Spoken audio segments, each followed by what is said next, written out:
एखादी भूमिका असं बरेचदा होतं ना, तुला कदाचित पहिल्या मालिकेच्या वेळेस पण हा अनुभव आला असेल की ती भूमिका साकारल्यानंतर ना प्रेक्षक आपल्याला त्याच भूमिकेमध्ये लक्षात ठेवतात आणि मग कधी कधी त्यांना असं वाटतं की अच्छा नाही हे असंच असेल खरं तर, किंवा ह्यांनी हे नाही केलं पाहिजे. असे अनुभव आले तुला कधी? अगदी सुरुवातीला असं म्हणत होते, विठू माऊली मालिका मी पहिलीच आध्यात्मिक भूमिका करणार हे कळल्यावर सत्य आहे.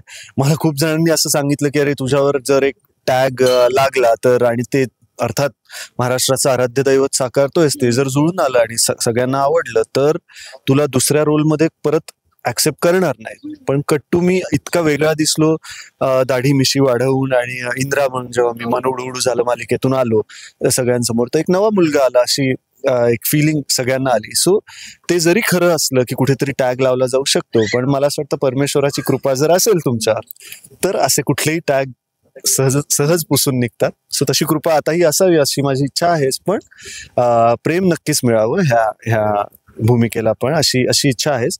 त्यापेक्षा जास्त दडपण मला ह्याचं नक्की आहे की आजच्या तारखेला शोकांतिका अशी आहे की सोशल मीडियामुळे आपल्या इंडस्ट्रीमध्ये 50 वर्ष त्यापेक्षा जास्त किंवा असे कित्येक वर्ष काम केलेल्या व्यक्तींना सुद्धा ट्रोल करायला लोक मागे पुढे पाहत नाहीत. जे लोक दिग्गज आहेत, ज्यांनी त्यांच्या कामामधून प्रूव्ह केलं वेळोवेळी, त्या लोकांबद्दल टाईप करतानाही जर त्यांचे बोट थरथरत नाहीत तर मग आपण तर काहीच नाही केलंय. आपलं ना बॅकग्राऊंड ना आपलं काम काही उत्तम अजून झालंय.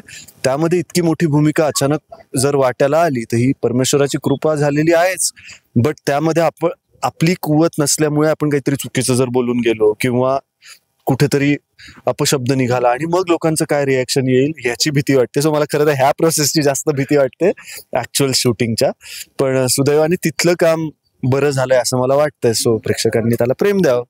डेफिनेटली. आणि मला वाटतं ही जबाबदारी तू दडपणे आशीर्वाद म्हणून घेतलंस तर जास्त छान. घेतोच आहे मी, फक्त माझे शब्द नेहमीप्रमाणे मोजून मापून बोलण्याचा प्रयत्न माझा आहेच. मला तर वाटतं ते आत्ताच्या ह्याच्यामध्ये आणि गरजेचं पण आहे. म्हणजे सांगताच येत नाही रे, कोण किती आपण चांगल्याने बोललो ना तरी ते समोरचा कोणत्या अर्थाने गेला हे आपण सांगू नाही शकत ना. येस, जेव्हा का सुज्ञ प्रेक्षक आहेतच जे की भावना लक्षात घेतीलच आणि घेतातच, तर होपफुली ते घेतील. डेफिनेटली. आणि खूप मस्त वाटलं मला गप्पा मारून. आणि ही तर आता फक्त एक सुरुवात आहे, याच्या पुढे आपण खूप वेळा भेटू, अजून ट्रेलर येईल, गाणी येतील, त्यानंतर अनेक गोष्टी असतील. सो तेव्हा अजून गप्पा मारू.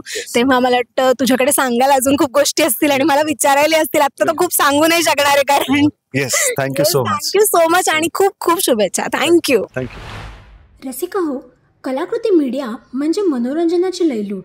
मनोरंजन क्षेत्रातील किस्से व घडामोडींचा आस्वाद घेण्यासाठी कलाकृती मीडिया या यूट्यूब चॅनलला सबस्क्राईब करा आणि व्हिडिओ लाईक करा.